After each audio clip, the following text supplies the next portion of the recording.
Hello everyone, আসসালামু আলাইকুম। তো আজকে আমরা ডিরেক্টলি পরের ভিডিওতে চলে আসছি। আমরা এই ভিডিওতে মাল্টিমডিউল স্টার্ট করব। আসলে স্টেপ বাই স্টেপ আমরা চেষ্টা করব প্রত্যেকটা মাল্টিমডিউল আর ফিচার নিয়ে আলোচনা করার জন্য। তো আজকের ভিডিওতে আমরা আলোচনা করব আর্থিক কার্যক্রম। আর্থিক কার্যক্রমে কি কি মডিউল, কি কি ফিচার আছে, এগুলো সব কিছু নিয়ে আজকে আমরা এই ভিডিওতে আলোচনা করব। একটু হয়তোবা লম্বা হবে, আপনারা ধৈর্য সহকারে দেখলে পুরো আর্থিক কার্যক্রমে কি কি হচ্ছে না না না হচ্ছে সব কিছু আপনারা বুঝতে পারবেন।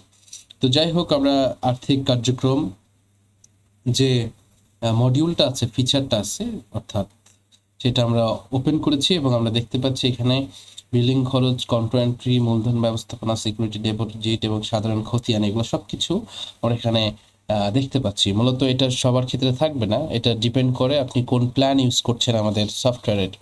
তো প্ল্যানের উপরে বেস করে আমরা এগুলো হচ্ছে অ্যাক্সেস দিচ্ছি আমাদের মিলের মালিকদের।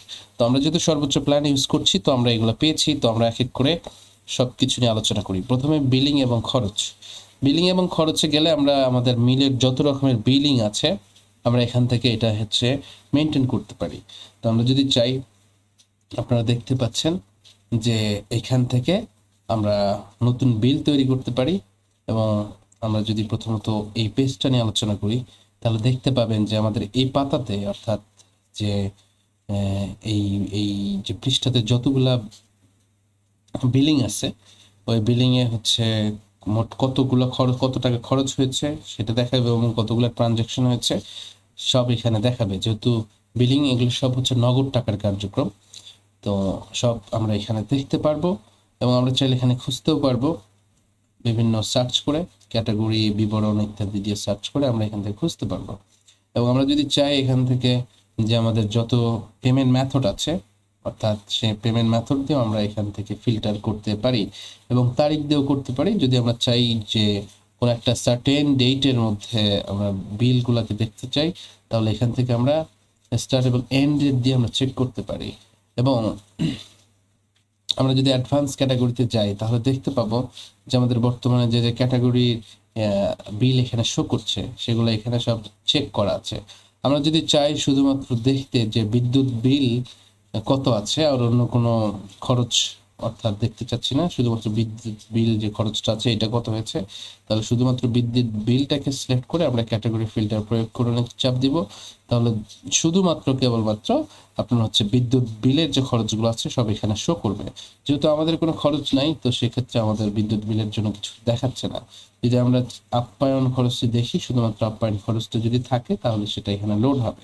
আমরা দেখতে পাচ্ছি আপ্যায়ন খরচ এখানে আমাদের আছে। এবং আমাদের পুরো অ্যাপ্লিকেশনটাই 100% মোবাইল রেসপন্সিভ। আপনারা মোবাইলেও এটা আরামসে ইউজ করতে পারবেন। এই জন্য হয়তো বা খেয়াল করেছেন আমরা বেশিরভাগ ক্ষেত্রে ড্রয়ার ইউজ করেছি, যাতে মোবাইল এটা ভালো কাজ করে। তো যাই হোক, এই হচ্ছে আমাদের এই ফিল্টার অপশন এবং আমাদের এই বিলিং এবং খরচের খতিয়ানের যে পেজটা আছে, মেইন পেজ, সেটা আমরা চাইলে এখান থেকে যদি কখনো প্রয়োজন পড়ে প্রিন্ট করার, আমরা প্রিন্টও করতে পারি। আপনারা দেখতে পাচ্ছেন আমাদের প্রথম প্রিন্ট, আপনারা দেখতে পাচ্ছেন আমাদের প্রিন্ট।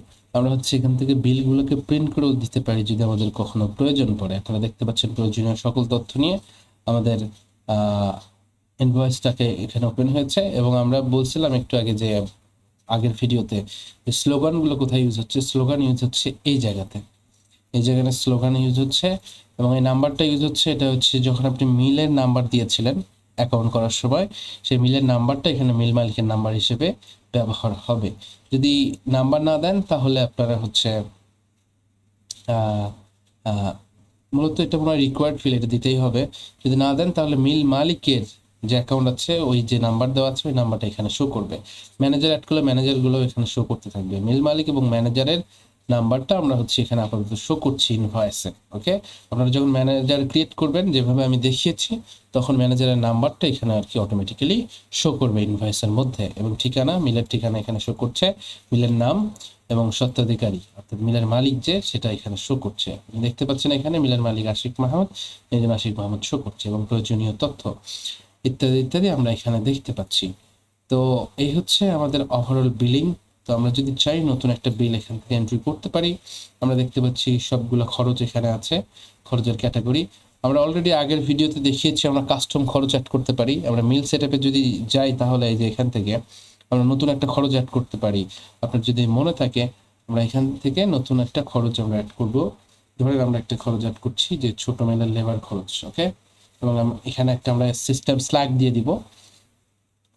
তো আমরা একটা দিয়ে দিচ্ছি, আমরা হচ্ছে এটা দিয়ে দিচ্ছি। ইউনিক অবশ্যই হতে হবে এবং স্পেস দেওয়া যাবে না, এটা একবার করে নিলেই হবে আর কি, আমরা চেনার জন্য এটা দিয়ে রেখেছি। এবং আমরা আপাতত এটা হচ্ছে বিবিধ লেবার খরচের মধ্যে দিয়ে দিচ্ছি, যেহেতু এটাও একটা লেবার খরচ, বাট আমরা আলাদাভাবে ছোট মিলের জন্য ট্র্যাক করতে চাচ্ছি, এই জন্য এটাকে প্যারেন্ট ক্যাটাগরি হিসেবে দিলাম। এবং চাইলে আমাদের কোনো বিবরণ থাকলে আমরা এখানে দিতে পারি, তো আমরা আপাতত দিচ্ছি না, আমরা নতুন একটা যোগ করে ফেলতেছি। আমরা যখনই যোগ করে ফেললাম তখনই দেখতে পাচ্ছি আমাদের নতুন একটা ক্যাটাগরি, কাস্টম ক্যাটাগরি, অর্থাৎ খরচের খাত এখানে অ্যাড হয়েছে। আমরা চাইলে এখানে এডিট এবং ডিলিট করতে পারি, এবং চাইলে আমরা এটাকে অফ করে রাখতে পারি। আপাতত সক্রিয় আছে, আমরা যদি নিষ্ক্রিয় করে দিই তাহলে এটা দিয়ে আর কোনো কাজ করা যাবে না, আর কোনো বিলিং করা যাবে না। এখন আমরা যদি আবার বিলিং খরচে আসি তাহলে আমরা দেখতে পারবো যে আমাদের হচ্ছে এই ছোট মিলের লেবার খরচটা এখানে অটোমেটিক্যালি লোড হয়ে গেছে। তো আমরা হচ্ছে বিলিং এর মধ্যে যাচ্ছি। তো আমরা যদি দেখি তাহলে এখানে দেখবেন যে ছোট মিলের খরচটা এখানে অ্যাড হয়েছে। আমরা চাইলে এখান থেকে আমরা অ্যাড করতে পারি, এবং দেখতে পাচ্ছেন এখানে যেহেতু আমাদের এআই ইন্টিগ্রেট করা আছে, তো আমরা চাইলে আমরা রিমার্কস এই ভাউচারের বিবরণটা এআই এর থেকে জেনারেট করে নিতে পারি প্রয়োজনীয় তথ্য দিয়ে, যেমন হচ্ছে আপনার কত টাকা ছোট মিলের লেবার খরচ হয়েছে ইত্যাদি দিয়ে আপনারা নিজের মতো যে পেমেন্টগুলো আছে মেথড, এই যে কোনো মেথড ইউজ করে বিকাশ, এসএসএল কমার্স ইত্যাদি যা প্রয়োজন, ক্যাশ, মূলত ক্যাশেই বেশিরভাগ ক্ষেত্রে এই ধরনের খরচপাতিগুলো হয়। যদি মিল মালিক বিকাশ বা অন্যান্যভাবে দিতে চায় সে দিতে পারে, এর জন্য তার ব্যাংকে টাকা থাকা লাগবে, ব্যাংক অর্থাৎ এইখানে টাকা থাকা লাগবে, না ছাড়া মাইনাস হয়ে যাবে অ্যাকাউন্ট, ওকে। তো এটা একটু সাবধান। তো আমরা হচ্ছে এখান থেকে চাইলে নতুন একটা খরচ আমরা অ্যাড করতে পারি। আমরা যদি অ্যাড করতে চাই তাহলে ধরেন আমরা হচ্ছে অ্যাড করছি, আমরা নগদ ক্যাশে দিলাম, এবং আমরা চাইলে এখানে একটা ট্রানজাকশন বা কিছু একটা লিখতে পারি। আমাদের এআই টুগেট আছে কিনা আমি জানি না, দেখি জেনারেট করে যে জেনারেট হয় নাকি। জেনারেট হলে হইলো, না হলে নাই। আমরা দেখতে পাচ্ছি আমাদের নতুন একটা বিবরণ এখানে জেনারেট হয়েছে। তো যাই হোক, এগুলো কিভাবে করা হয় আমরা পরবর্তীতে দেখবো, এটা কখন আসে সবকিছু নিয়ে আমরা পরবর্তী ভিডিওগুলোতে আলোচনা করবো। আপাতত এটার দিকে আমরা মনোনিবেশ করি। আমরা নতুন একটা বিল এখান থেকে অ্যাড করে ফেলতেছি। আমরা খেয়াল করি আমাদের নতুন একটা বিল অ্যাড হচ্ছে ৮,৪০০ টাকার একটা বিল। আমরা দেখতে পাচ্ছি ছোট মিলের লেবার খরচ আমরা অ্যাড করে ফেলেছি, এবং আমরা চাইলে একটা প্রিন্টও করে দিতে পারি। তো আমরা দেখতে পাচ্ছি আমাদের সবকিছু এখানে আপডেট হয়ে গেছে। এই হচ্ছে আমাদের বিলিং। আপনারা আশা করি বিলিং ব্যাপারে বুঝতে পেরেছেন, এবং আমরা পরবর্তীতে আলোচনা করব হচ্ছে কন্ট্রা এন্ট্রি নিয়ে। আসলে আমি চাইছিলাম যে এই একটা ভিডিওতে আর্থিক কার্যক্রমের সবকিছু দেখানোর জন্য, আমরা বিলিং দেখাতে আমাদের প্রায় 7 মিনিট চলে গেছে। তো আমরা বেশি বড় করব না ভিডিও, আমরা চেষ্টা করব কয়েকটা ভিডিও করার এই আর্থিক কার্যক্রম নিয়ে। তো ধন্যবাদ আপনাদেরকে। তো আমরা পরবর্তী ভিডিওতে কন্ট্রা এন্ট্রি এবং অন্যান্য ব্যাপারগুলো নিয়ে কভার করার চেষ্টা করব। আসসালামু আলাইকুম।